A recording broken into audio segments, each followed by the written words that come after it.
This episode of our podcast is brought to you by Dulaban Insurance. If you live in Ontario, Canada, and are looking for the best price and coverage for your Tesla, give Dulaban a call at 1-855-385-4226 or visit their website at dulabaninsurance.com/Tesla.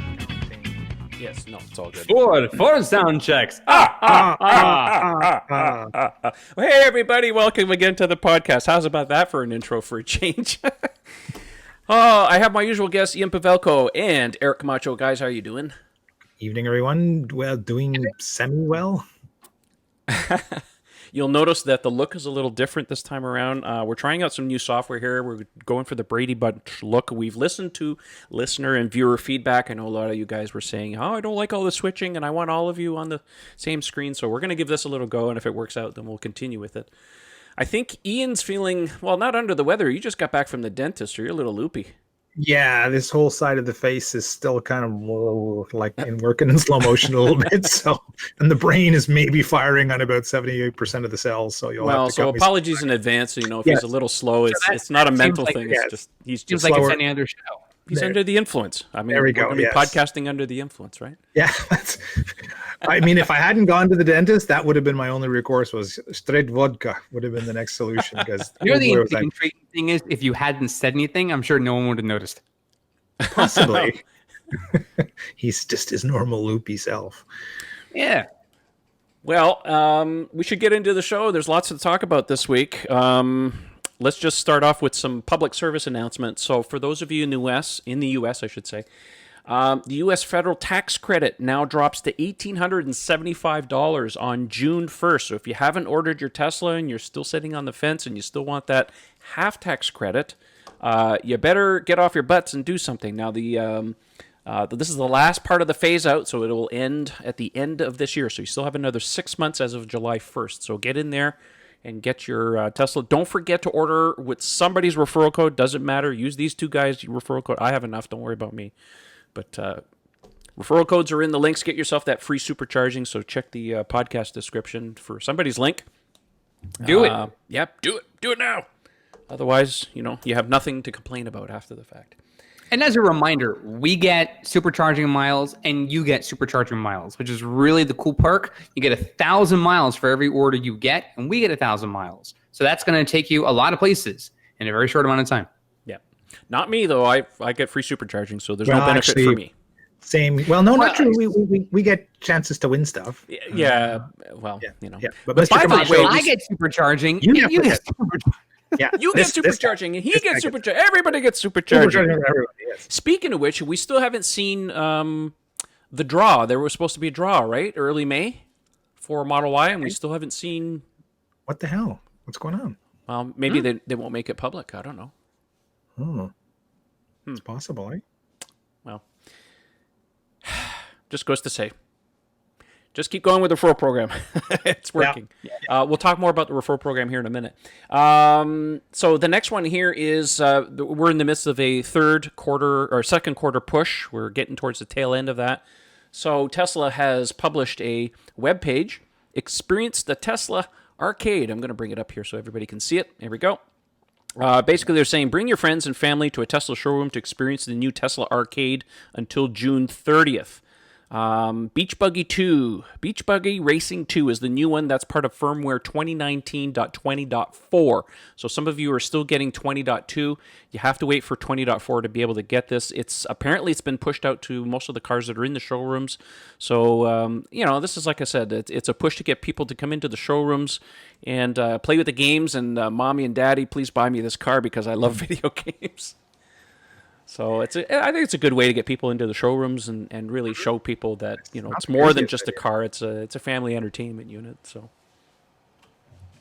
yeah, so look for that. So keep your eyes peeled. I was told the software update. I was told it was being started to be pushed out 2 days ago. So it's probably still in the early part of the to the rollout to the fleet. So look for that. Obviously, yeah, I'll leave it at that. I'll get into this. Don't worry. The next one. I was the one on anesthetic here. Yes, I know. Well, sometimes I get a little brain farts and stuff.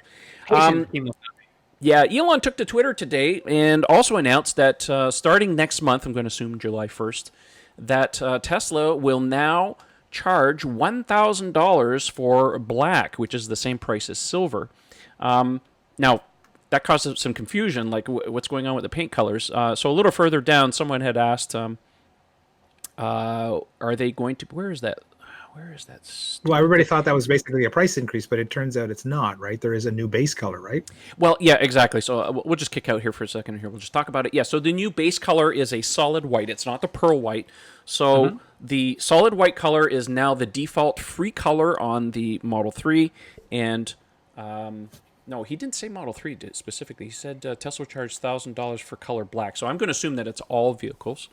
So black is now $1,000. The other colors cost. The free color now is a solid white. And we should specify, we don't mean like now as in today. It's actually starting in next month. That's right. So I'm going to assume it's after this quarter. Yeah, start of next quarter. Personally, just from experience and seeing a lot of cars, that as nice as black looks in the showroom, trying to keep that color clean is murder. Oh, yeah, it is. And, it's tough to keep the swirls out of it and stuff. So, personally, my opinion, white is so much easier to keep clean. It's easier to, make it look good more time. I think, I think it was Tom Randall at Bloomberg had tweeted, and he seems to think that the purpose is maybe a lot of complaints from people about quality problems with the paints being delivered. I don't know if that's actually true or not from that aspect. I know that on the forum and, of course, on the internet, there's been a lot of talk about some paint problems with the Model 3. In some areas, we've talked about it on the show. It seems to be a little, it's not universal across the board, but there are some paint issues for a lot of people. There's some reports and stuff coming in from Finland that they're having some issues with that. So we'll keep an eye on that. There's lots of discussions about this on the forum. But anyways, getting back to the color situation. So white is the new standard. Solid white is the new standard color. That's free, and going to assume that the other colors are going to maintain. Now, I also took to Twitter at the same time, and I got a little bit of flack about this. Maybe I'll do a little rant on this, although I've calmed down a little bit since then. I actually responded to Elon. I said, I said to Elon, it's time to change the palette. Elon responded to me, and he says, changing the palette is hell on service because cars last for 20 years. That means he's not going to change the colors for 20 years? Anyways, every color change has a long tail of hurt, especially for Model 3. I want to talk about this for a few minutes because I got some flack for this. It seems that people took what I said because my suggestion to Elon was, look, the colors are, and this came in a subsequent tweet that I put out there. My personal opinion, this is my personal opinion here, that as nice as the colors are, they're a little boring. It's a little stale. I think it's time that Tesla maybe changes things around. It's one thing to delete a color, but if you're not going to change one of the exact colors, I'll give you an example. The last time we actually saw a color change, and I'm talking about a change, not a deletion. Deletion doesn't count. A color change was in 2016. They went from the dark blue to the deep metallic blue, which is the lighter blue that everybody seems to enjoy right now. It's beautiful. I don't have a problem with that. Anyways, make a long story short, I felt a little butthurt because a lot of people were taking me to task on there saying, you're against Tesla's mission. And I'm like, no, that's not what I'm suggesting. Elon takes constructive criticism. He wants feedback. Sure. That's all I was giving. I just gave my personal opinion. And people, are accusing me of being against Tesla and all this other stuff. And I'm like, really? That's not how this works. Anyways, that's my little mini rant. It was just a suggestion. I just would like to see other colors. And I was giving some examples, too. Other car manufacturers tend to change their colors every 2, sometimes 3 years. Give you an example. You can order an e-Golf in Canada. There's 48 colors you can order. Now, I understand that they don't make that car 500,000 cars a year, 400,000 cars a year. On lower volume cars, you can do different paint colors. But it's not to say that you have to leave the colors so stagnant. He was saying in the tweet, obviously, that it's hell on service. I get that from the aspect that Tesla has to handle the whole service situation, having to deal with the bumpers being pre-painted and stored at the service centers. Changing the colors is hell. I get that. But I think being a little facetious and saying that cars last for 20 years is a bit much, don't you think? Yeah. I no other OEM really seems to have an issue handling it. I think it's because, again, it's a company that's in the infancy of figuring out how to best build a car. and they just don't want any complications. All we've seen in the last 3 years, right, is simplification of configurations and anything else to speed up the production line and reduce choices, to streamline things, to eliminate as much production hell as possible. That part I understand. I'm hoping in the long term they will be able to open up color choices, because it is an area where they're lacking compared to their competition. If you look at the color palettes from Audi, BMW, Mercedes, all the people we benchmark them against, there's a lot more colors, and they do change them up more frequently. So it'd be nice to be able to see them approach that level one day. That's a hope of mine. But to say that it's hell on service, I thought was a little odd, because up until now, the only thing they've talked about is the fact that they're going to have these pre-painted bumpers, which I would have loved to have had 2 months ago. Thank you, because mine's my new fresh local painted one is already starting to chip a little. But that's really the only component they've talked about. That's a brand new thing. Like, they weren't offering that service even 2 months ago. So normally the color problem falls to the body shop that they're working with, and not so much to a parts issue. I found it strange to put that much emphasis on it. It's as if they were replacing every conceivable. It's like you could get a new door or a new hood or whatever, all pre-painted, and this is how they were servicing the cars. Then yes, you're talking about a lot of various components, but I haven't heard about anything other than the bumper covers being available. So why is this such a huge issue? Well, some other people were taking me to task after the fact. They're saying, well, just get a vehicle wrap. Well, a vehicle wrap, I'm sorry, is, to get a really good one done is anywhere from, a good one is going to be $4,000, $5,000, $6,000. It only lasts 3, maybe 4 years. And because of the fact that so many people are doing out there, there's a clear indication that people want different colors. Yeah. So, it's a solution for some people, but personally, I'm a bit of a purist. If I had a different color that I wanted, I would actually buy a physical paint color. I wouldn't do the wrap thing. That's just me, though. I understand that people want to do the wrap thing, and I don't belittle anybody who does the wrap thing. I'm just saying, for some of us that want a real color, give me a different shade of blue. Blue is very trendy right now. I see lots of cars with blue, white and black. Okay, fine. Everybody has a white and a black car, but blue is a trendy color right now. The dark blue that Tesla offers is really nice, but you look at that blue e-tron that Audi's touting around. That's a beautiful blue. I'm sure lots of people have that. The latest trend, of course, if you look around with a lot of the German manufacturers now, is non-metallic colors. You got these grays that look kind of, not matte, but this non-metallic color. It looks quite sharp. Whatever the reasons that Tesla's doing it this way, I don't necessarily think it's a big deal. For one, it was laborious for me to figure out what color I wanted for my own car. And there's only a few colors to pick from. It wasn't like it was crazy. And this is Midnight Silver. Midnight Silver Metallic is the number one color that people choose on the Model 3. 20% now, of production. Right. Now, in general, Elon has said in the past, the number of U.S. vehicles that are black or white is pretty significant. I think the number is well over 50% of the cars that they sell in North America are specifically black or white cars. And I was in a parking lot one day, and I look out the window, and all I see is black car, black car, black car, black car, white car, white car, black car, white car, white car. So it's understandable that they're also now sort of adding a second white. I guess we can call it a base white. He calls it a simple white. Well, bringing it back because it had solid white for the longest time. Yeah. So I understand that there are a lot of paint colors I've seen in other vehicles, and I think to myself, man, that would look great on my car. But that's okay. It's okay to not have all the same thing. It's good to let the cars themselves stand out, because you can easily spot a Tesla from a mile away. I think just having all the colors the same, the way they've had it now for several years, it's okay. It just makes them more identifiable. It does make it easier in terms of the suppliers, the parts availability. I think to Ian's point, yes, if you're mostly focused on body shop work, then maybe it's easier on them. Either way, I'm content with just what they have. Like I said, I had 6 colors back when silver was an option, and I'm like, what do I get? I don't know. If there were like 2 blues, I'd be like just as torn, because I'm like, I love blue for a car. But yeah, that's just me. In case somebody asks, Trevor, what would you change in the color palette? My personal opinion is do something with the red. As nice as multi-coat red is, if anybody has seen any recent Mazdas around for the last 2 or 3 years, I knew you were going there. I knew it. That Soul Red, oh man. Even my wife, who doesn't pay attention to cars, saw one and she says, holy crap, is that ever nice? Yeah, we have an MX-5 at the shop this week in that color. Wow, it's stunning. It's a breathtaking red. Yeah. About the closest thing I can think of is look at that red that they did the Roadster in. Yeah, it's very similar. That's about the closest thing you can think of. Man, that would look really sharp on all the Teslas. That's just the really one color quick, I would change.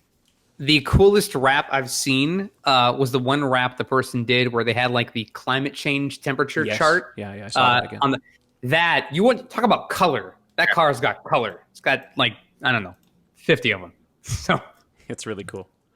it's All right, well, that's our rant about colors and stuff. So if you want to look at it, I'll put the links in the video in the podcast description. Let's talk about Bob Lutz. Bob Lutz has popped his head up again, as usual. This time, it's positive. Bob has a tendency to go on some of the news shows whenever Tesla's down and out, and he likes to go on there with his big stogie and he talks. But Bob, this time, courtesy of Road and Track, actually had some good things to say about Tesla this time around. So the article says Bob Lutz talks about panel gaps, Tesla, and why every details matters. So apparently he spied a Model 3 in Michigan. Now, of course, Model 3s or Teslas in general are tough to get in Michigan because the laws don't permit it. I wonder who's behind that. Anyways, so he happened to spy a metallic red, multi-coat red, Model 3 in an Ann Arbor parking lot, so he felt compelled to go and check it out.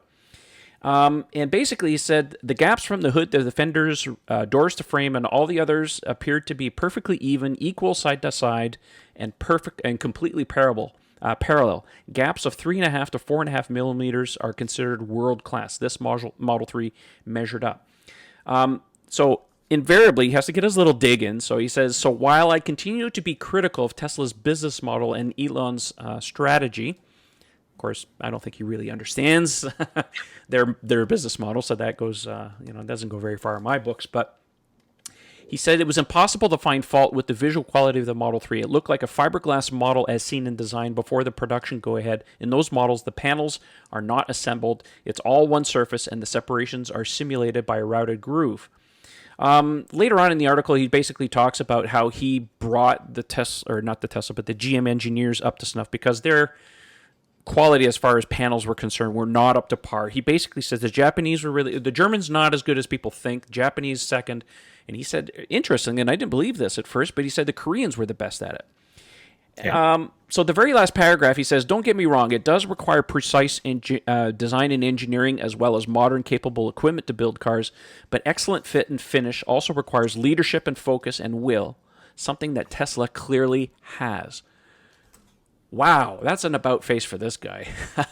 I know. Yeah, I had to check the filing twice to make what is Bob Lutz? This is not Bob Putz. This is Bob Lutz. Yeah. The Bob Lutz. I was stunned. Yeah, but he says a lot of horrible things about Tesla. We know that. That's he's never been a big fan, but he has given credit where credit's due. I mean, one of my favorite lines from him way back when was he says that's the reason the Volt existed. The managing guy. That's true. So he got it green lighted. Where he says, like, how can these nerds out in California build this little roadster, and you're going to tell me we can't build one like plug-in hybrid vehicle? Like, come on. That was the impetus behind the whole thing. So he has given bits of credit here and there, but he gets a little irrational over the business model thing. So there's two reactions I had when I first saw the story in Road and Track, which is why I put it in the rundown. The first thing is, and let's talk recent history. For Bob Lutz to say this when he finally sat in the car is again a testament to the highest. He didn't sit in the car; he saw the car. Well, yeah. But the idea is that when you're at the car, when you see it, you have a chance to sit in it, you experience it in its wonder. Not some online picture, not some story on Twitter. You actually go see the car for yourself. You have to come away in awe of what the Tesla engineering team, design team has put together in this vehicle. When you then sit in the car and you drive the car and you feel that sense of euphoria on what it's like to drive an electric vehicle, specifically a Tesla, you all of a sudden, it just washes over you the feeling of where has this been my entire life? So that's the first thing. The second thing is I find this a little disingenuous. Because as we all know, it's a great story now by Ian talking about the Volt, is General Motors had an electric car years ago, the EV won, and they killed it. The program was successful. There was no reason to kill it, but Bob Lutz and the people at General Motors decided, you know what, we need to get rid of, we're going to kill the program. And they literally were taking the cars back, even with owners not wanting them to, and saying, we're going to get rid of these vehicles. And they just ended up smashing them to smithereens and crushers while people were watching this. And if you haven't seen the documentaries, Who Killed the Electric Car, both the first one and the sequel, are great to watch. Plus, you have Martin Sheen narrating, which is already great on its own.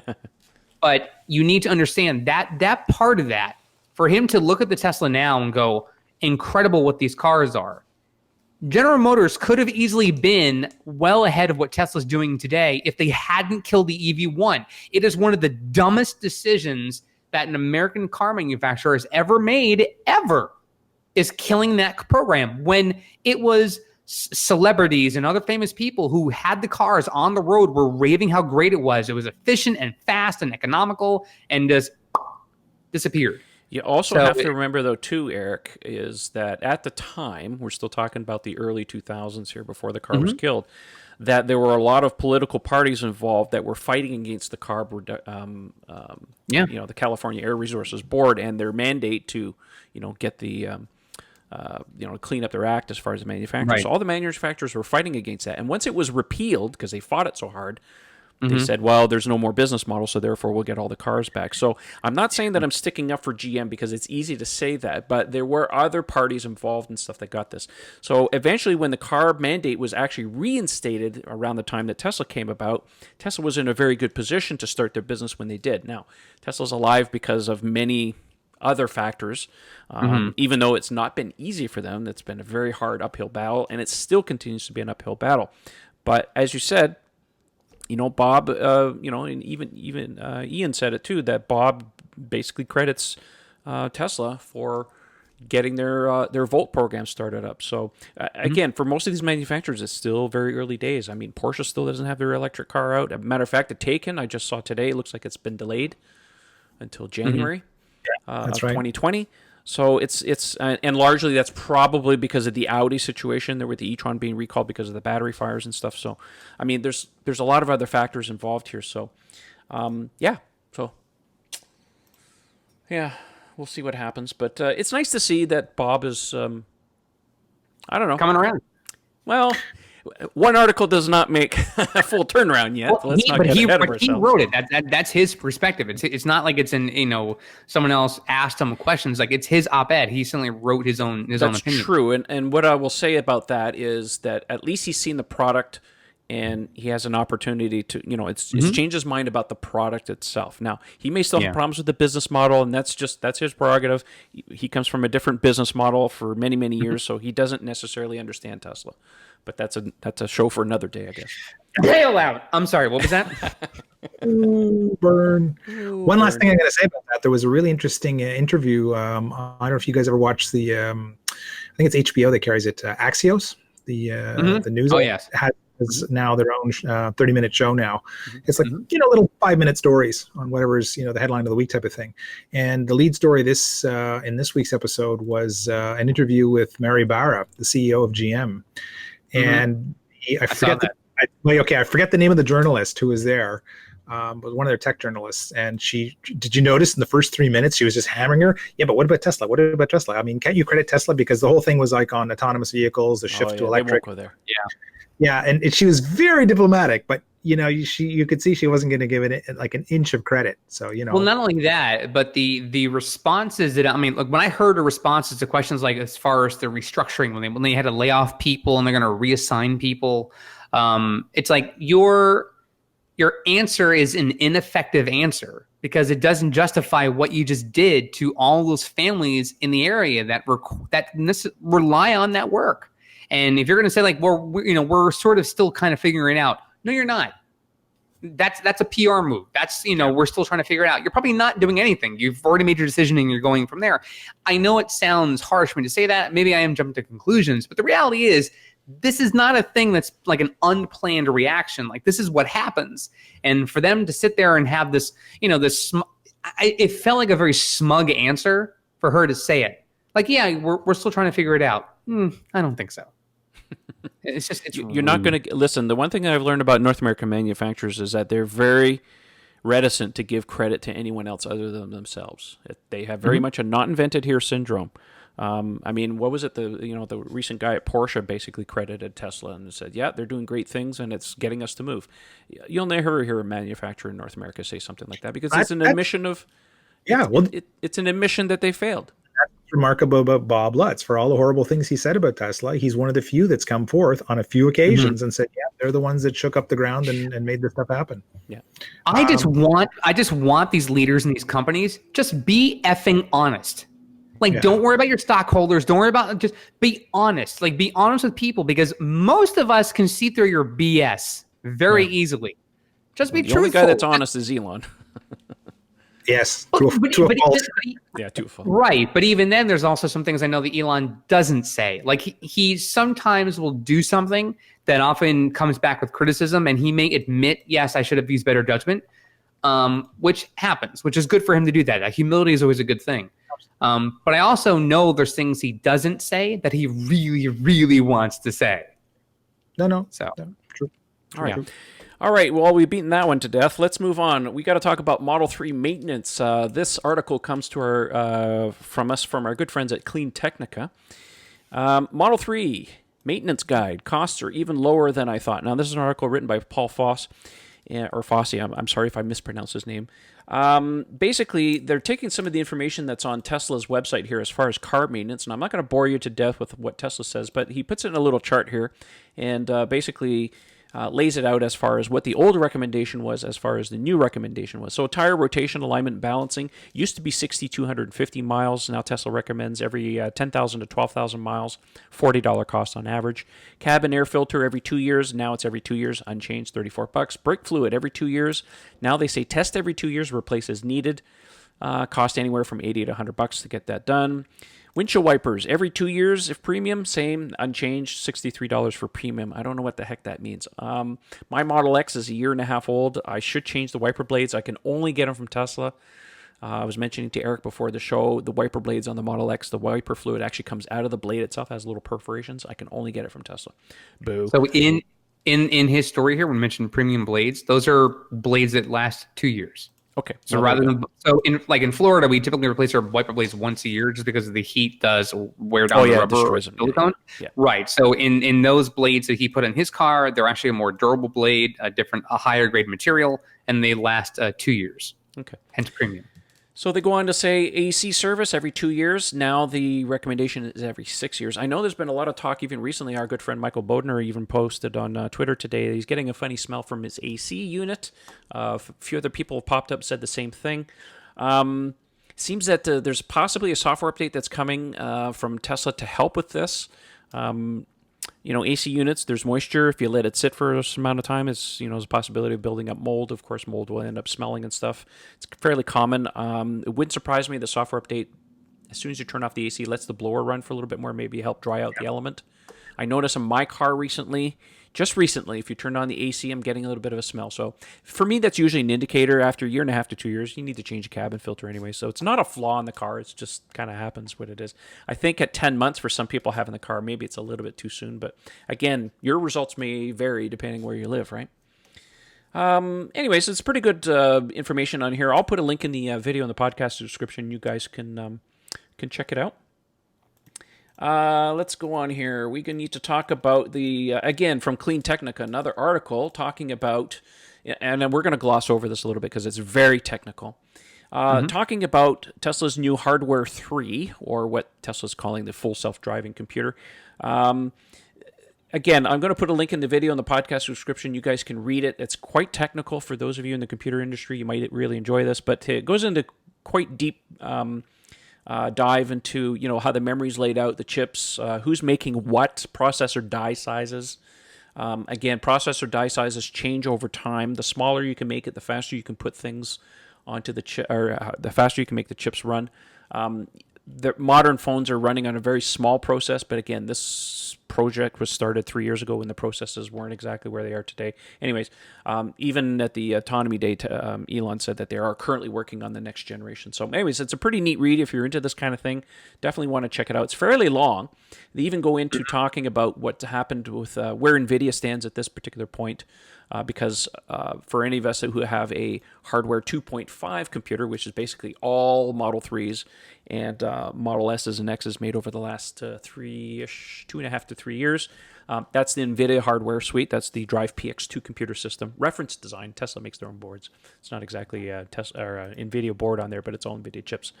So anyways, good read. Any thoughts on this, guys, before we move on? I didn't want to bore people to death with all this stuff, but it's a good read. We thought we'd put it I saw this. I read the story, and some of the technical jargon sort of even goes over my head.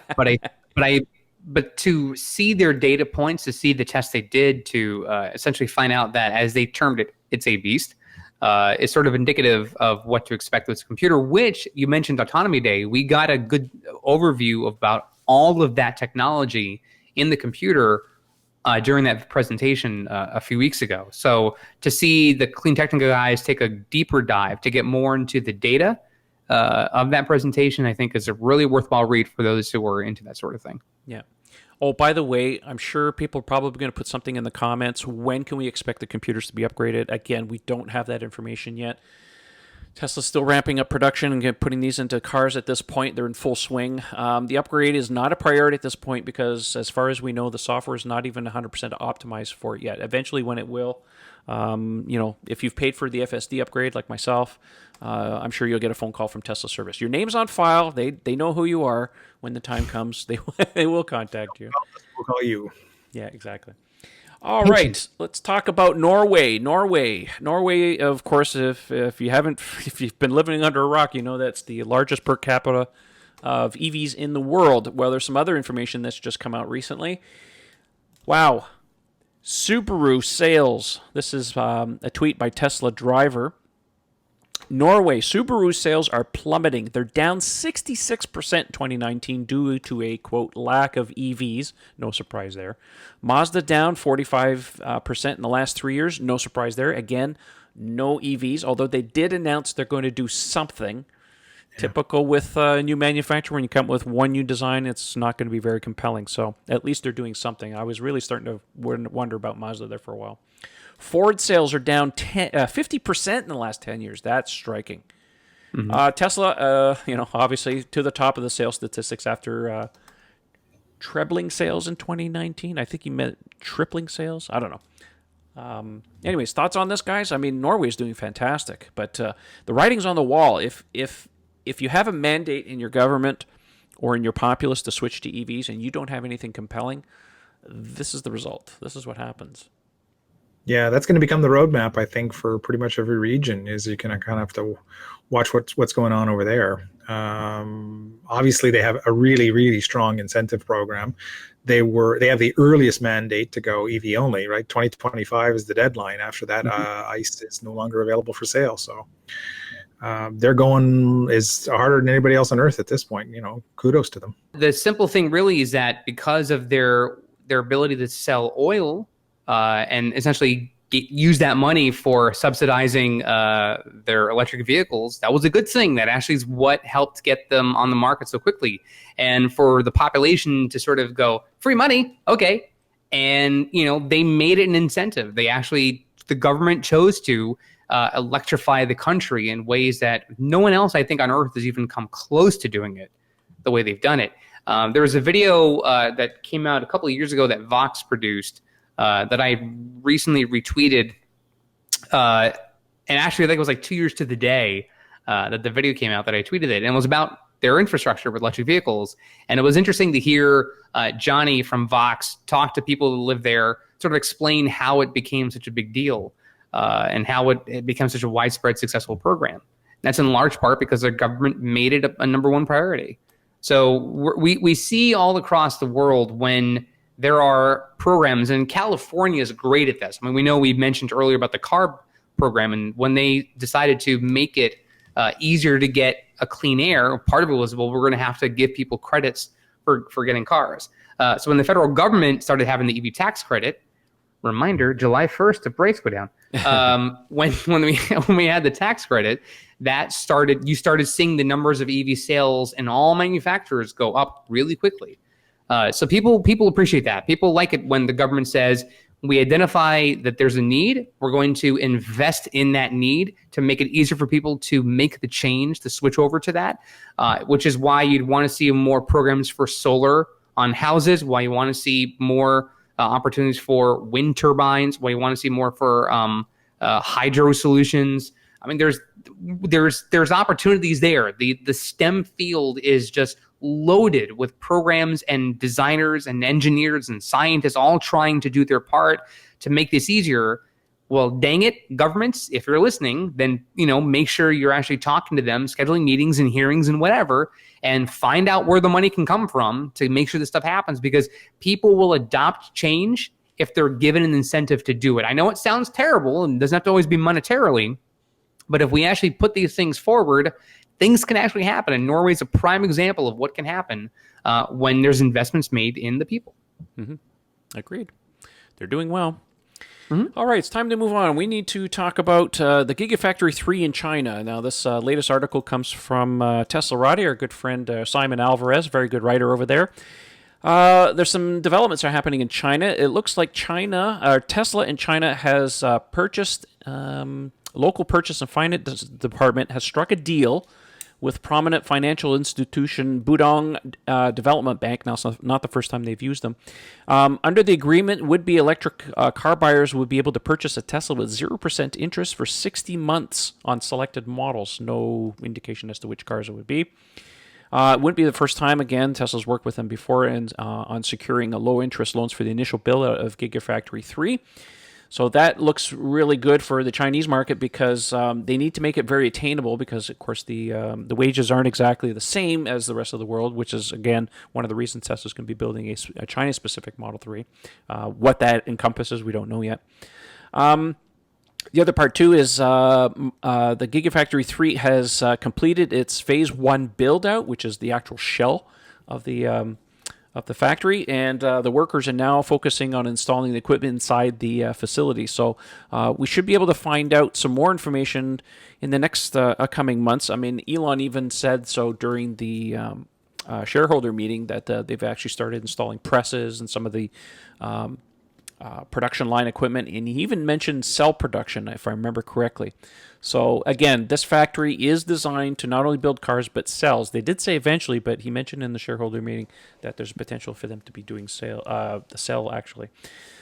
Let me see here. What else they're saying here? As of June 18th in 2019, Tesla China's featured listings for software engineers, IT professionals, body and white specialists, training personnel, to name a few. And they held a job hiring sessions at the company over the last several months. So there's been a lot of people who've been going down for that, trying to get jobs and stuff. So it looks like this thing is still on track at this point. Hopefully they're not going to be having any delays. They did say, I think they were looking at trying to start production somewhere around the September timeframe. So keep that with a grain of salt. You never know how these things kind of go. But yeah, pretty impressive. And of course, we'll put a link in the video description. You wanted to check out one of the latest. Let me see here. It's a drone flyover dated as of June 15th, and still looking really good with these guys. Any thoughts on this? I mean, they're moving. They're chooching along really well on this thing. Yeah. If they actually start building cars in September, oh my God, that'd be incredible. I was thinking like end of the year would be really impressive, but September would be mind-blowing. Well, you know what? When they say building cars, I'm sure it's just a pilot production, first handful, just to test things out. I don't care. Anything rolls out of the factory. Right. September, I'm amazed personally. Yeah, but like this time a month ago, there were still like shells of the building. Like, what are you talking about? Yeah, it seems like only a couple of months ago we're still looking at there was whatever it was there, Mudgate or whatever we wanted to call it there, Puddlegate. It's like. If you want to put this in context, imagine you buy a house from a developer and it's not even built yet. You're like, hey, we're going to build the house. You design it. You're like, okay, fantastic. And you make the deal now. And they go, on July 1st, we're going to break down. We're going to lay the foundation. And then they call you on July 9th and say, you ready to move in? Yeah. That's what this feels like. Are you kidding me? This is crazy. My first house, and we're just talking a house, took 4 months to build. Wow. And they built this Well, facility. How many square feet is this the thing? nails were imported. It took a while to get the nails in, and the wood was special refurbished wood. And it's a process. It takes beavers had to gnaw the stuff little by little to get it. It takes a while. I mean, God, Canada's not that I quick. think it's more like construction workers. The road work guys. One guy doing the work and 15 guys standing around drinking coffee. That's right. All the supervisors and one worker. Except in China, all the workers have a job and they're all working their butts off. So that's the difference. Big time. All right, let's move on here. Is Elon going to consider giving free FSD in a referral program? Well, that's what somebody posited, of course, from Australia. Tech AU said, Elon, I have 9 Tesla referrals. If I can get 10, would you unlock FSD for me? Could be about $1 million Australian in revenue. FSD costs $8,500. Elon said, will consider. So I want your thoughts on this. I have more than 9 referrals without advertising my referral code, but it's not like I can use it or anything like that. But I don't know. Would you guys take FSD as a referral reward? Yes. Would you? Had I not bought it, I would have. Yes. Yes. Yeah, sure. Who wouldn't? Yes. It'd be crazy not to. As opposed to a jacket, you'd rather have that rather than a jacket or some luggage or something? Well, I'm willing to bet you have to have a certain number of referrals before you get FSD. I mean, the Twitter question was, I think, was it 9? He said 9, but if I get to 10. Right. If he hits 10, can he get free FSD?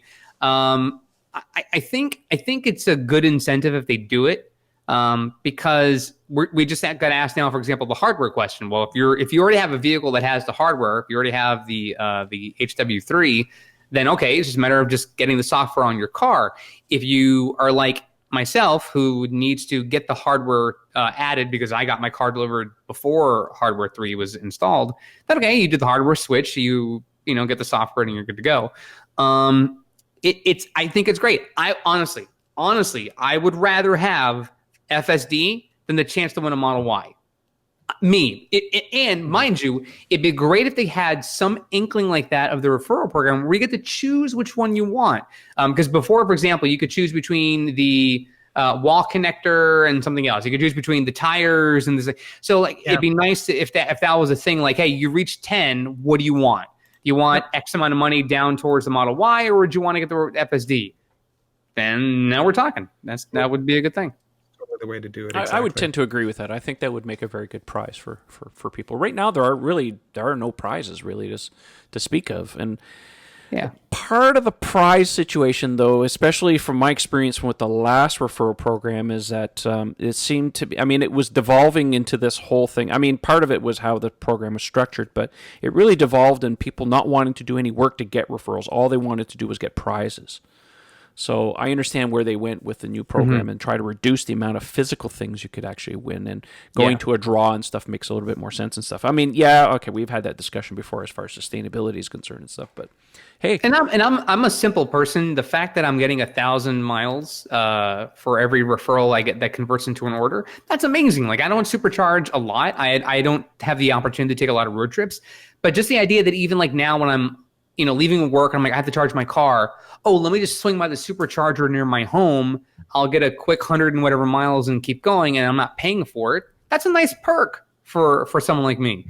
But if you then say, hey, if you have enough referrals, you can get FSD, I will still not change the way I promote my referral code, which is if you use it, great, thanks a lot. I hope that we're able to educate you on getting your car. But if I don't ever come close to it, that's okay too. But if I do, it'd be like, hey, how about that? My car could then drive itself, which only then increases the value of the car whenever you do get that benefit. So, if they just add that one thing to the referral program, maybe at some point the supercharger miles goes away. If that's the only target you then have, why not? Why not make that a goal for somebody? I would agree. I think it would be a good prize. So yeah. Anyways, we'll keep an eye on that. If obviously the program's going to run. Do we even know when the program ends right now? Does anybody know? I don't know if it's going to end as it currently stands. We know we had the recent promo back in May for the 5,000 supercharging miles. Yeah. But yeah, I don't know if there's a deadline date for the 1,000. I'll double check. Anyways, Ian, how you feeling? The drugs wearing off? Yeah.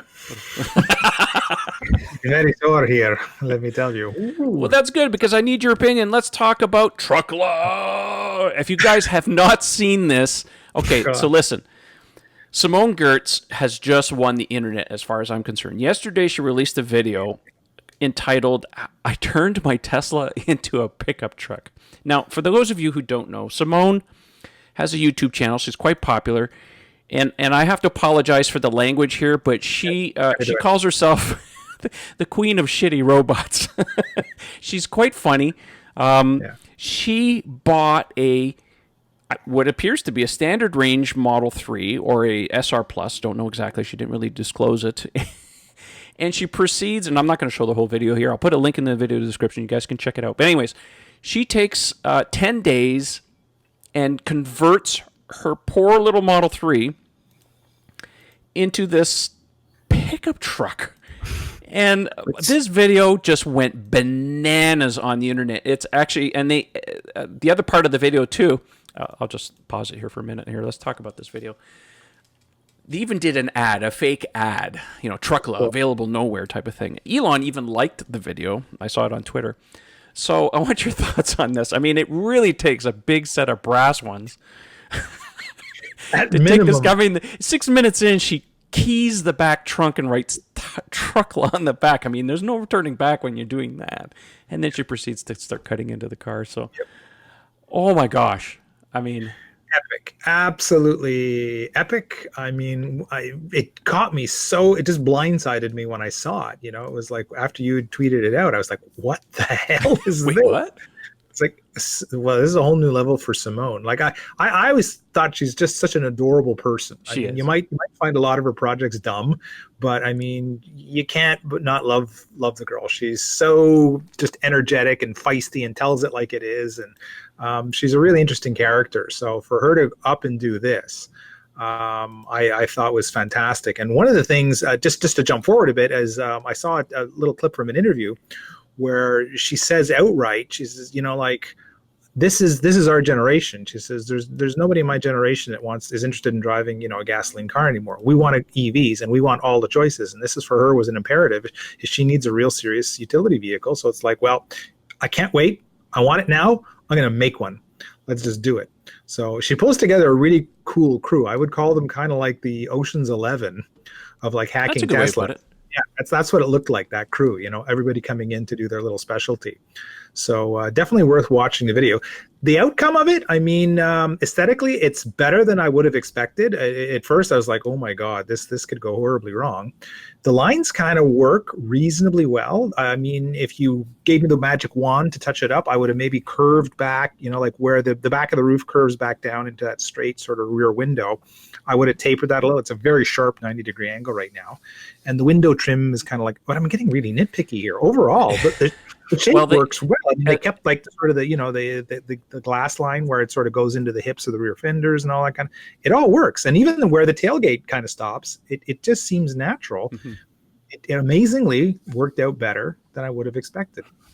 As I mentioned to you before the show started, when we were just talking, it reminds me of the Subaru Brat.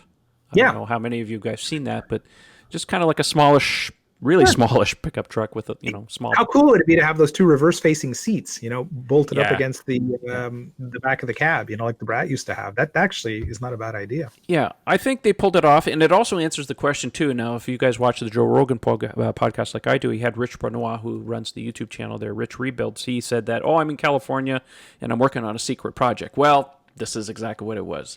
So apparently she had him come down to help him out with the process and stuff.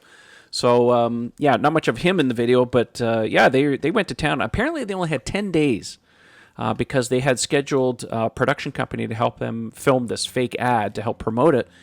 So they were under the gun. She also says towards the end of the video that it's not a finished project yet. There's still a lot of rough corners that they want to finish up and stuff. So the car was just basically finished just well enough to be able to do the commercial. But I'm sure over time that they will, repaint the car properly, make it look even better, take it around. I think it's interesting.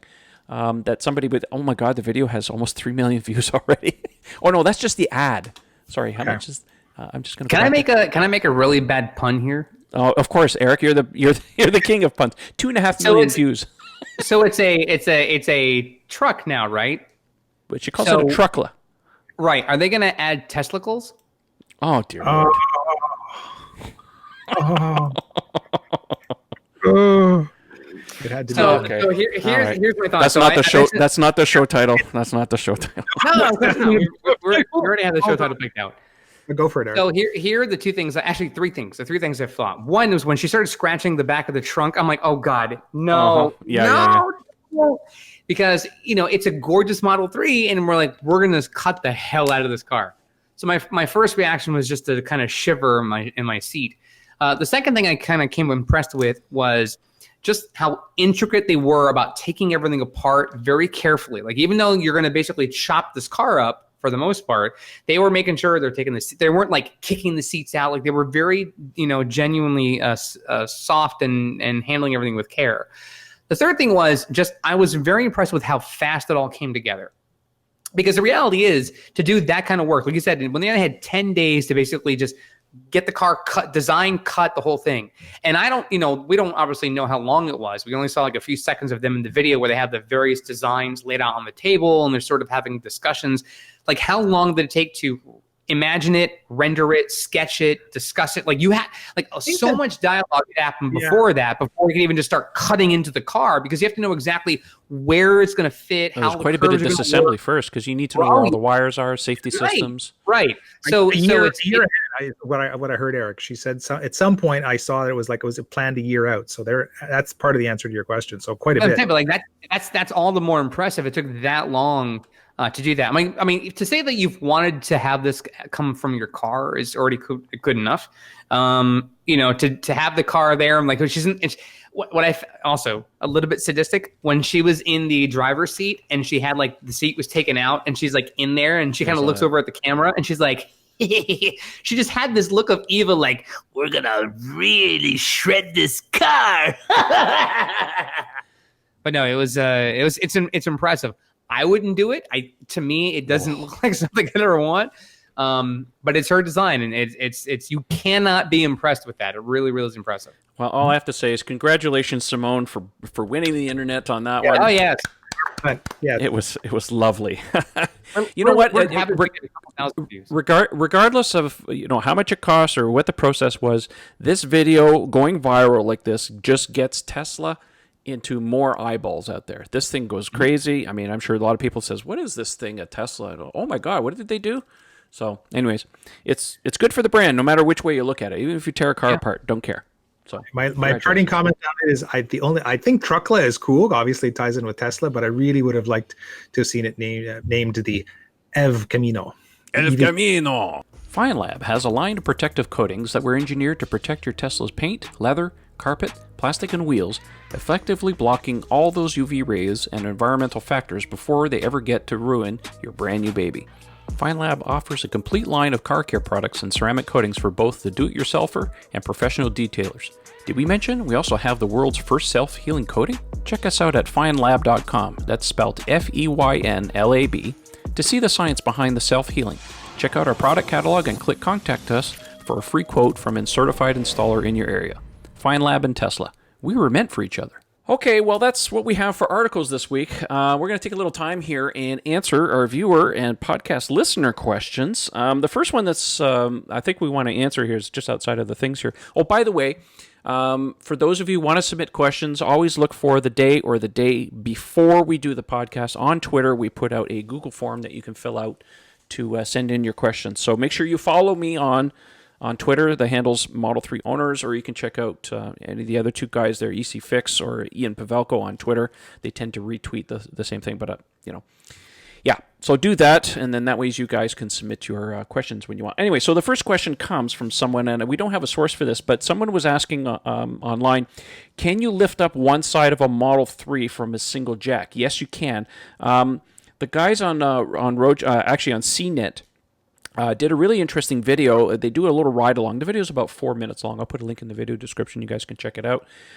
Where they go and service, or they show the process of mobile service with Tesla and taking it out. Anyways, I'm going to show you a little quick screen grab, And you guys can see here that the mobile service technician definitely has both sides of a Model 3 lifted up with two very heavy-duty jacks. So just make sure you use the pucks or something like that, center it properly depending on what kind of jack you have so you don't damage your battery pack, because that's major league expensive to fix, right? I just want to point out one specific thing is they do use the rear jack point. So if you're going to jack up the whole car just with one jack from one side, which is obviously the super easiest way to do a tire rotation, use the rear one because the car is heavier in the rear. And one of the reasons you can do that is because if you listen to the Sandy Munro interviews when he's doing the disassembly of the car and the analysis of the structure, one thing that struck me is he says they way over-engineered the chassis in this car. Its torsional rigidity is apparently like way too high. Like he says they could have cut 200-300 pounds out of this car, but they literally built it so if you took the battery pack out, it would still pass all the side impact tests. I mean, the thing's built like a tank. So like, don't worry about jacking it up from the one jack point. You are not going to twist this car. Okay. All right, next question. Actually, so the first question that comes from our forum submission here comes from Phil. He says, how do you expect more Gigafactories across the world to impact delivery times and Tesla's pricing? I'll begin. Go. Do it. Well, the whole point, if you look at any other manufacturer, they have more than one factory, and they build cars locally for different places. Largely, that's for efficiencies of getting the cost down in the jurisdiction. Honestly, Tesla started building their factory or out of their factory in California because that's all they had at the time. Logistically, it's a nightmare to send cars halfway around the world to deliver in other countries from one factory. So obviously, they have to build other factories. So building in China and eventually one in Europe and maybe another one in North America in due time significantly reduces those delivery times, of course, because it takes right now, what does it take to send to England? Like a month now on a ship, pretty much, give or take. So, and of course, the way Tesla reports their earnings, it's only when the car is delivered and signed for and they get the check in hand, right? It's not when it leaves the factory. So yeah, they want to realize those profits as soon as possible. So part of that is being able to deliver the cars faster. Now, as far as pricing is concerned, yeah, it reduces tariffs and stuff. We already know that in China, they want to build cars over there because right now they have to pay anywhere from, 15 to 40% import duties and taxes and tariffs and all the other stuff. So you can eliminate most of that stuff, keeps the car down. I know if we had a Tesla factory in Canada, the cars would not cost almost 40% more than they do today. So, Canada has lots of car factories, and they all go down to the States for the most part, and they're all built up here too. So, but they have the cost advantages, of course, with the exchange rate. But it's not always like that. But anyways, I hope that answers your question, Phil. Next question comes from Darren. He says, in Model 3 currently, do you have to be in autopilot mode for the autonomous software to kick in to try and avoid a collision? Who wants to answer that one? Yes. Yes. That's pretty much the answer to it. Yeah, you have to be in autopilot, at least base autopilot or EAP, one of the two, in order for it, because otherwise it's not going to do anything. It's not going to react. Anytime you're not in autopilot, you are in control of the steering. You're responsible. You will have the emergency braking can kick in. Right. That's really that's the only safety feature that's going to come in, regardless of whatever you're driving, whatever mode you're in. Yeah, the one feature I don't have in my car yet, because it's still a Model 3 exclusive, is the emergency lane departure avoidance. That auto. I still don't have that yet, so I haven't checked my phone to see if there's a software update waiting for me, but whatever. Okay, next question comes from Pedro. He says, regarding the Model S and X redesign, how will this impact sales if there will not be much differentiation between SX and Model 3 and Y, except the interior room maybe? Does the Roadster have a role here? Okay. All right, we've kind of been avoiding the big elephant in the room for some time now. I was a bit loath to talk about this rumor that's been going around. Look, you know how it is, right? Where there's smoke, there's fire. We can probably talk about this now because we're almost at the end of a quarter, so hopefully what we talk about won't impact Tesla sales and deliveries. My personal opinion is that it's high time that we see at least an interior refresh on the S, possibly the X. It doesn't take a rocket scientist to see where Tesla's going as far as their interiors are concerned. Model 3 showed us what they were going through. It was confirmed with the semi-truck. The Roadster's a different animal altogether. We'll kind of ignore that. Last year, Electric had an article where they had some leaks, some potential design leaks of the interior, and it certainly showed that, the screen's going horizontal. They did show at the time that the instrument cluster that's still in the S and X is still there, but it's buried a little deeper. We don't know if they're going to eliminate that. But anyways, the bottom line is that they have to update the interior on this car. It's long in the tooth as far as that's concerned. So how will this differentiation? I'm assuming at this point he's asking as far as the design is concerned. I think what's going to happen with these cars is we're going to see better quality materials, because that's the main differentiator as far as that's concerned. So let's say, for example, the seats in the X, I'll tell you right now from personal experience, they are, don't get me wrong, the seats in the Model 3 are excellent, but the seats in the Model X are even better. So things like that will help. What if they were to take the screen on the S and the X and make it 17 inches, but of course they're going to put it horizontal? What if they got rid of the bezel around the edge, so they go almost edge to edge? That's a common thing on phones, right? We all see that now today. So the little things like that, the S and X, you can still get it with an Alcantara headliner. So little things like that would certainly help. Now, I don't understand the question with the Roadster have to play in there, other than the fact that the rumor going around is that the S and X may gain a 3-motor setup rather than the usual 2. So 2 in the back, 1 in the front. That's directly pulled from learnings, of course, that they've done with the Roadster, because it has 3 motors as well. Probably not exactly the same Roadster motors, but taking... keeping that PMAG motor in the front, that makes obvious sense. Putting 2 motors in the back, is that possible? Well, they probably have to redesign some of the drivetrain to be able to handle that too. And of course, the other rumor is potential of a 400-mile battery pack on the S and the X. Now, as far as cells are concerned, we don't know what they're going to be doing with that. Elon alluded to it at the shareholder meeting, says won't be too long before we see a 400-mile car. And so I think, like I said, where there's smoke, there's fire. But any kind of changes and stuff won't happen till at least the third quarter, because you don't want to ruin what you're doing now. The other evidence too, of course, is low inventories. Right now, there's hardly anything to buy as far as inventories are concerned. They're trying to clear that stuff out, as they want to do always at the end of a quarter. So if you're looking for a car, now's a good time to get some of those things. But the other part that perturbs me, though, too, is like how much are they going to change in the drivetrain, given that they just did a refresh on the S and X, right? So they updated the motors in the front. They went to the updated... the suspension is kind of a little thing like that, but they just updated the motors. So I don't know. What are your thoughts on this? Just exactly what you just said, Trev. We just got the PMAG motor up front on those cars. Well, I don't think that's going away. If they're going to update something, they're going to add 2 motors in the back and then keep the PMAG in the front. Oh, okay. So if the front subframe and all that stuff, that's done. You're not going to change that again, right? So maybe that's phase 1 of the update, and phase 2 is they're going to do. Okay. I don't know. It'd be interesting to see three different PMAGs in the car, or who knows? I don't know what the configuration is going to be. The one thing I'm curious about is if they do any kind of exterior touches to the car. I had been told some time ago last year that one of the bits that was running around, and I think I mentioned this on the show before, is that there were going to be some changes to the taillights area on the Model S. Now, why would they change the taillights? Well, if you look at what they did with Model 3, of course, we got a larger charge flap than the S and the X. The S and the X is only about this big, right? And largely, you got to look at what they decided to do for the European market, which is a CCS plug, much larger than the Tesla one. So obviously you need a bigger flap to do that. So if they're going to change anything on the headlights, or I should say the taillights on the S, it would make sense that they would do that, maybe to add a CCS plug there, maybe for the European market. We know the Chinese market has that weird GB plug, which is proprietary to them. They got this big flap, or the door on this, like it looks like a gas cap. Yeah, the gas door. I'm sure that drives Tesla engineers crazy. The designers, I'm sure they just cringed their teeth the whole time doing that. So it would make sense for me that they would do that and just put everything in the taillight where it belongs in the first place, redesign the taillights, make them bigger so you can hide that charge port in the back, handle CCS, handle the GB plug, so that kills a whole bunch of birds with one stone. How much of the rest of the car are they going to touch? Je ne sais pas. Any other thoughts?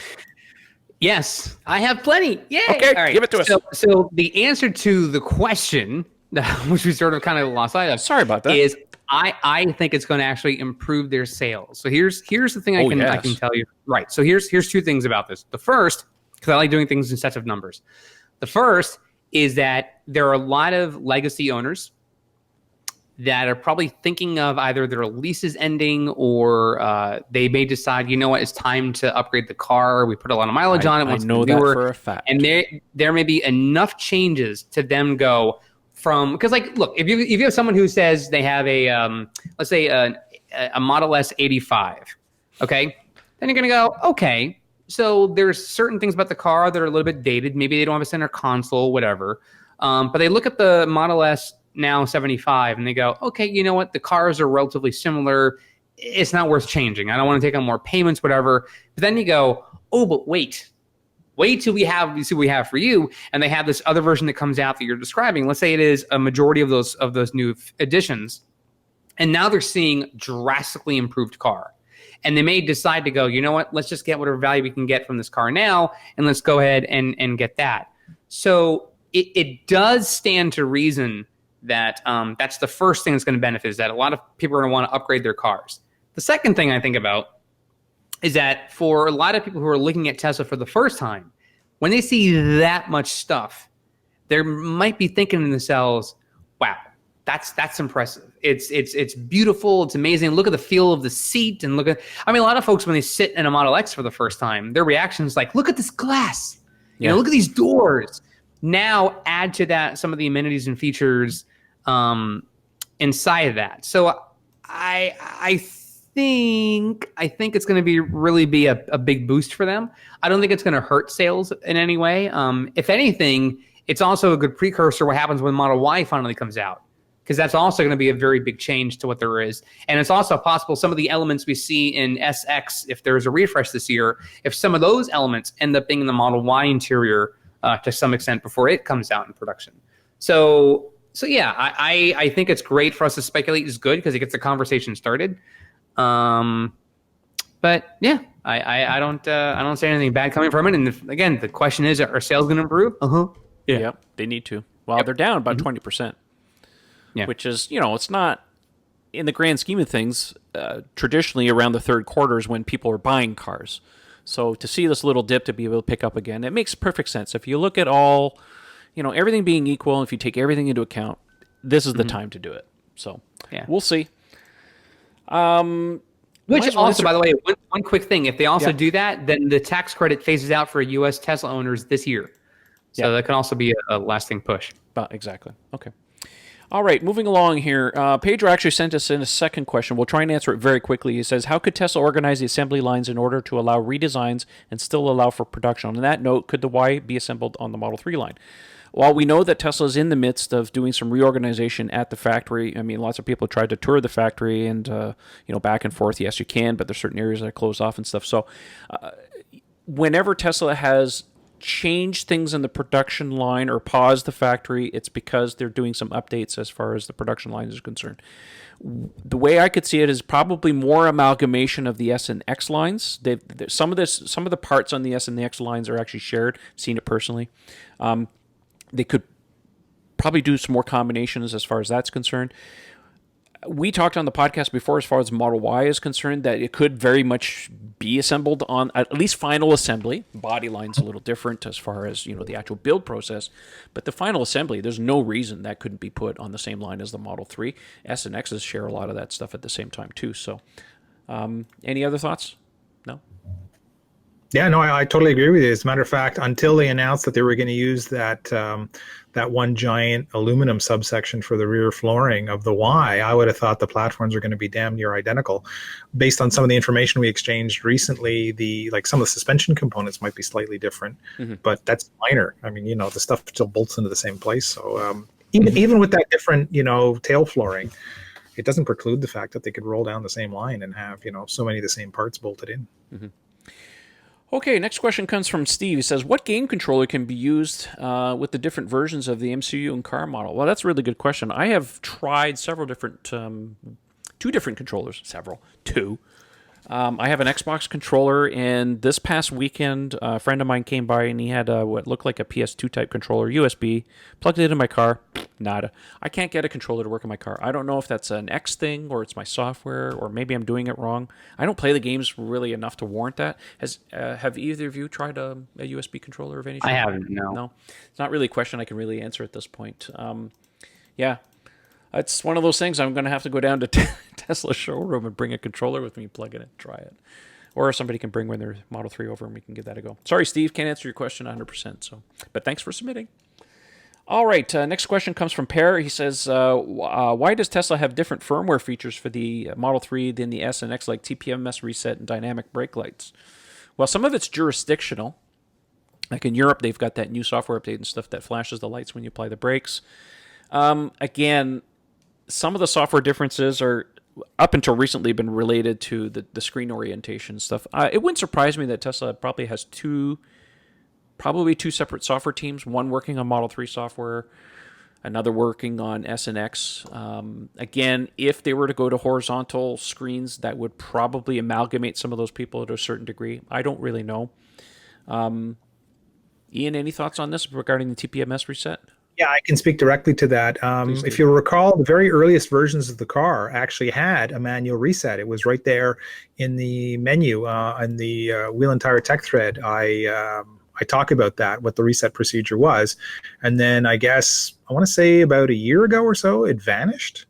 And we hadn't got it back. Now, in one of the beta softwares that was out there, I think it was .12, about 2 months ago or something like that, we saw screenshots or whatever, or talk about the fact that that was one of the features. It was in one of the sets of release notes for it, that it was coming back. And it was really cool because not only could you get TPMS reset back where you can do it yourself, but we're apparently going to be able to change the trigger point of the system. So if you change tire sizes, or if you're going to the track and you want to run a lower pressure and you don't want it winking and telling you, you're losing pressure, we're supposed to be able in future to set the pressure we want manually, which is fantastic. As somebody who's constantly messing around with wheels and tires, this is like a dream come true. Ooh, program it, have it operate properly with the correct thresholds. Fantastic. So that's supposed to be coming, but after that .12, prototype, it vanished and we haven't seen it again. So time to pester Elon. I want that back. Let's get that going. By the way, some of you will probably be getting the latest software updates, but it may not include the new game. I think it's 20.2 or and one of them. It's 2019.20.2.1 is the update. Yeah, the that's extra out one on the end. Yeah, and it includes a fix for the brightness on the screen because some people. I think it was what was it? Sheryl Crow had a Model S and she was. Yeah, she was complaining about that. So I think that's probably related to that, to try to keep the brightness up to a bare minimum. Because otherwise, if it goes completely black, you can't see anything on the screen, right? Okay, next question comes from Dan. He's in the UK. He says, tire tread depth gauges. What does Ian use and what does he recommend? Manual or electrical? Whatever's lying around. My thumbnail. How about do you use a pence in England? Can you use that? I sort of do a Vulcan mind meld with the tire. And I just because the tire companies give us so many of them I typically have a bunch of the little manual analog ones lying around. That works just fine. I mean, if you want to get fancy and get a nice digital one, I mean, if I want to go that far, I'll bust out my my digital vernier caliper, and now we can get down to the hundredth of whatever. Sure. But no, a standard analog one that you can pick up at any auto parts store for a couple of bucks is just fine. Okay. A fun fact for you. So I read once, because I know the internet, there's a lot of stuff that you have to kind of, be careful about. But in the US, if you take a standard US penny and you put it head down, if Abraham Lincoln's head gets cut off, then you're okay. Once you see the top of his head, then your tire tread needs to be looked at more carefully. So that's like us using a penny if the queen.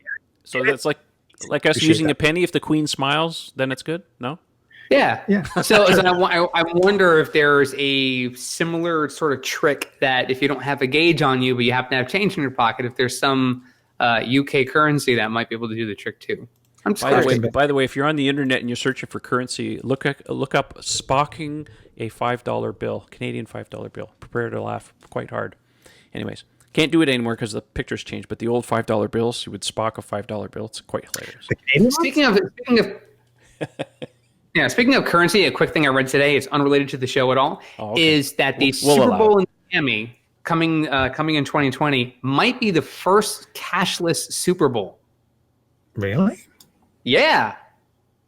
I don't know if they can do it. They're looking into the technology to see if they can do it. But Tom Garfinkel, who's the CEO and president of the Dolphins, was telling a story to, I forget what the outlet was that covered it. I think it was for The Athletic. Said that they're looking at doing a cashless Super Bowl. We're seeing more sports venues doing that. I think there's a soccer stadium I don't think it's Wembley, but there's some soccer stadium over in the UK that's doing it now. There's a stadium in Atlanta that's doing it here in the US. So it's interesting. I generally don't carry. I'm talking about using a penny, and I'm like, I don't ever carry coins on me. But yeah, we're becoming slowly but surely a cashless society. Hey, if the cruise lines and Disney can do it, why can't the Super Bowl? Yep. Yep, exactly. Yeah. All right, moving on here. Ken submits a question. He says, is turning the cabin temperature to low with the fan off, recirculation off, the only way to prevent energy loss from the HVAC system? Any other temperature probably turns on the heating element, correct? Correct is the question. Let me parse this one here. Is turning the temperature prevent energy loss from the HVAC? Yeah, now this also, his question also hinted at during the springtime. So it's not like it's winter or something else. Here's the thing, though. So, like my car, obviously, I live in Florida. It's this Friday will be the first day of the summer solstice here in the northern hemisphere. If you live in the southern hemisphere, our friends in Australia, it'll be winter. Yay! But I know for me, like in terms of energy loss, I have yet to try this experiment. I'm very curious about it. But the thing is, you would have to be in the car to do this, because from the app, you just turn on the button and you're going to cool your car down, whatever the setting is you had last in there. I know that if you have just the fan and you're only letting exterior air coming in, so you're basically in vent mode, not using recirculation, and you have the cabin temperature all the way down to low, even if you had it at 72 or 66, why would the heating element come on if the temperature in the vehicle is warmer than your cabin temperature? I think what he's talking about. Yeah, no, but no, I'm looking at the question. I think I understand. There's some periods or certain temperatures, depending on what the outside temp is, the inside temp is, where you're actually running both. Like the car will run a little bit of heat, and it'll run the AC to dehumidify. Now, typically, when you're heating in winter, that's happening a lot. It'll run the AC compressor to dehumidify while the heating element is heating. I would find it astonishing, however, when you get into warmer temps and the car really should just be running the AC, there's no reason for the heating element to come on. And you can imagine, like the Tesla engineers were chasing every last milliamp of consumption to get the range of the car up. There's no way they're wasting energy by running both the heating element and the AC element when you don't need it. I mean, in defrost mode, in cooler temps, yes, I can see them both operating, But even then, I think they screw around with it. I think there's an algorithm that decides how much AC gets used, because as we've seen, if you're not perfectly aligned or you don't use quite the right setting, you still get a lot of fogging in the interior. So it's pretty cheap when it comes to using the AC to defrost in winter, has been my experience. I've had to hit the windshield vent a few times to get into full defrost with full AC. So I don't think this is a concern. I think they got that dialed in pretty tight. Yeah. I know for me, and I don't know what it was, after I got the latest software update on my car, not the current one that's out, like going out right now, the .4 with the games and stuff, but the last software update I got, my HVAC system went completely nuts. I would turn on the AC and I would got heat. It was just all over the map. I tried a soft reset. I did a hard reset.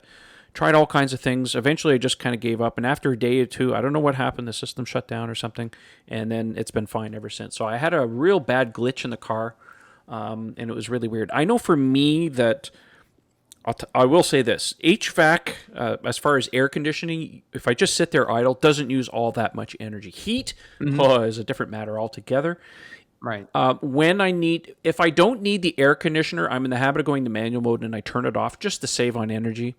And I've also done a video on how to mitigate, in the colder months, of course, your windows fogging up. There are certain settings that work for me that prevent it from happening. I'm in the habit. I have a Model X, let's face it. It's a big beast. It's got a relatively small battery compared to the size of the vehicle. So I'm playing a little bit more energy management than, say, somebody with a long-range Model 3 would be. So for me, I'm always tweaking some of those settings, especially in the winter months. In the summer months, don't care. But in the winter months, it's a game of energy management to try and minimize some of the stuff that's going on. So for me, if I don't need to use the AC, I'll leave recirculation off to make sure I get fresh air coming into the cabin, turn AC off. And of course, it's just management. But everybody's case, of course, is a little bit different. So Yeah, I don't know for what me, happened, like, but that software update was really weird. It's driving me nuts there for a bit. if my car is like, if I go out in the middle of the day for lunch and my cabin temperature say is 125, because I don't have the overheat protection turned on. If I'm sitting in the car, and mind you, it's the AC cranking out the amperage at first, and eventually as the cabin temperature gets lower, eventually the fan speed slows down automatically. In the time that I'm sitting in my car, which maybe could a good 40, 50 minutes, I might lose 1% of charge. Maybe 2, depends on how long it's running for, but like we're talking like 1 to 2%, which is nothing. Yeah, AC is not that much. You're talking 3 or 4 miles in a case like that. So it's Come up here in the winter and turn on your heat and see what happens. So I have this allergy for snow. I don't know. I'm I'm kidding. I'd love to visit Canada. I've heard many great things. I have 2 of my dearest friends in Canada, but snow. This guy and that guy. You'd have to pay me to come up there in the winter. Oh, dude, he's so addicted to it. All you need is my car in track mode in snow, and you'll never want to leave. It sucks to walk around. No, I'm going to want to leave because I'm going to just the distance from walking from your front door to your garage. You'll be like, get in the damn car. It's so cold. Eric, you have any thoughts? You can turn my garage from my living room. I can make the whole experience seamless for you. All right, guys, we got to move on here. Next question comes from Ken again. Ian, is it bad to scrub the tires? Example, playing a video game while supercharging. I think I know where this is coming from. Everybody's wigging ever since the buggy race thing came out. You can actually see the front wheels of the car moving around. As you're moving the steering wheel, I mean, it's all mechanically linked, right? I mean, these cars are not drive-by-wire as far as the steering goes. The wheels are going to have to move. But because of the way the geometry of the steering rack works, the first couple of inches of movement on center don't actually move the tires a whole lot. You don't want a lot of movement at that point. You know, that first little bit off center is what you're using to guide the car at high speeds. So it typically only moves the tires a couple of degrees. That tiny amount of flex in the tread is not going to harm them. Tires can put up with an incredible amount of abuse. I've got a video up here from Tom Cross on Twitter where he's showing playing the video game. He's moving the steering wheel. Oh, it looks like to be almost half a turn, and the wheels are only moving maybe an inch each side, so it's not an issue. You know, like, again, if you understood what tires are designed to cope with, like I should show some videos of the torture machines they have in the labs, you know, that are driving them at 45-degree angles across asphalt. I mean, horrific things. And, you know, they'll put up with that all day long. There's very little heat buildup. It's heat, like intense amounts of heat when the car is transitioning. You know, you have 4,000 pounds of mass, you know, trying to shred the tire off the end of a road, you know, a full flat out corner. Yeah, that's a little harder in your tires, but just back and forth in the parking lot? No. Yeah, I wouldn't really worried about it. Except if you go to a Tesla showroom on those nice tiles and the wheels are moving, you're going, I'm sure the people in the showrooms are going to be going crazy. Yeah, if they do one of these huge arcade events, yeah, it's going to get a little squeaky. Hey, one last thing before we end the show. I want to give a little shout out to my friend Jay Pace, because Jay Pace. Now, at the last Tesla Owners Ontario meeting, he came up to me and he gave me a brand new Model 3 Hot Wheels. Been looking for one of these, so thank you.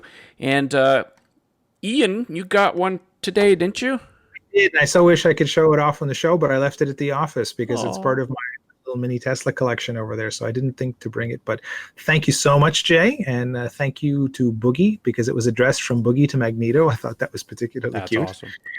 That was kind of fun. Yeah, but yeah, very cool, Jay. Thank you. Yes, we really appreciate it. And maybe, Eric, I don't know, you might get one someday. Not your thing, right? Well, I know shipping the damn car. I mean, the car only costs about $1.50, but shipping to the States probably $150. I could just go to the nearby store and just pick up one if I really wanted to. And I know Ian had this photograph he tweeted out of his. Was it your niece got the Model S? Granddaughter. I'm sorry, granddaughter had the Model S inside the. So it'd be really cool to have that Hot Wheels car inside the Model S, inside your Model 3, inside the Model Y. That's like a big game of Tesla Inception. It'll be like the Russian doll of Tesla cars. I got Russian doll, and somebody called it Teslaception or something like that on Twitter. Teslaception. Oh my God, that's like a band word. Anyways, that's the end of the show. Can I do one more little shout out, Trev? Yeah, please. Just a great experience I had today, and I just wanted to shout it out. Please do.